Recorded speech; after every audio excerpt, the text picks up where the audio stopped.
Uddannelsen beskæftiger sig med at oplære den næste generation til at klare sig i samfundet og på arbejdsmarkedet.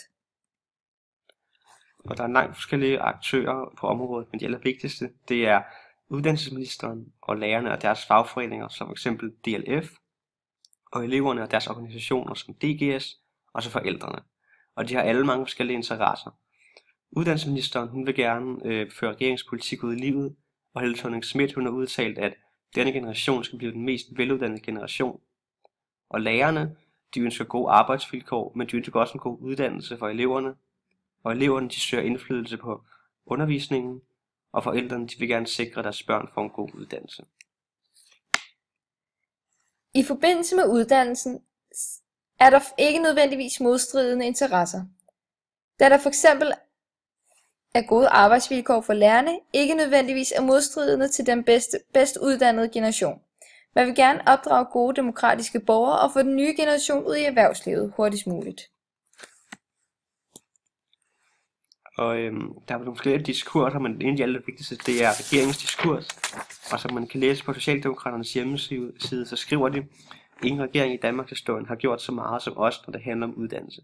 Og man kan se, at de her forsøger at etablere en hegemonisk diskurs, der skal forsøge at overbevise blandt andet vælgerne om, at det de gør, det er det rigtige.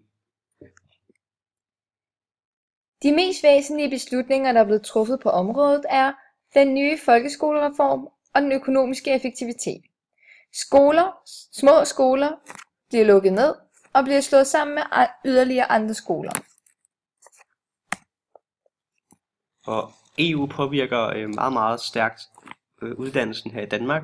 Blandt andet så kan EU lave forordninger, som forordninger og direktiver, som er gældende for alle medlemslande, og som Danmark skal rette ind efter eller opnå de her kvoter. Vi har valgt den nye skolereform.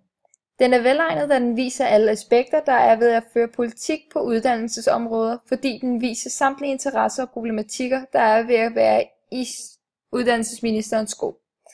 Denne case belyser regeringens politik og viser samspillet og kampen mellem de to forskellige aktører, regeringen og lærerne. Og uddannelse det vil altid være vigtigt, at det er med til at udforme mennesker og dem i vores samfund.